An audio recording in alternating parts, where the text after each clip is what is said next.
பண்ணணும்னு நினச்ச இன்னொரு செடி இவங்க, அதாவது ஜீப் பிளான்ட்டுன்னு சொல்லுவாங்க இல்லையா. இவங்க வந்து ரெண்டு இதோட தான் நான் வந்து இந்த சைஸ்க்கு வாங்கினேன் 150க்கு. இது கொஞ்சம் காஸ்ட்லி செடி. ஆனால் அதுக்கப்புறம் நான் வச்சுருக்கிறது வந்து பிளாஸ்டிக் பாட்டு தான் சரியா. சும்மா மண் மட்டும்தான் கொட்டி வச்சுருக்கேன்.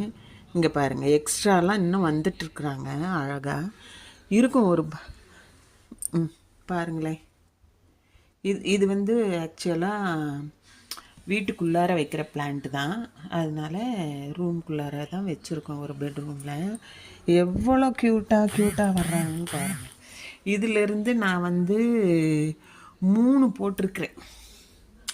என்னன்னு கேட்டிங்கன்னா, இந்த பாட்டிலேருந்து கொஞ்சம் கிழங்கோட லைட்டாக சீவி ஒரு 3 போத்து இதிலிருந்து நான் எடுத்திருக்கிறேன். 3 செடி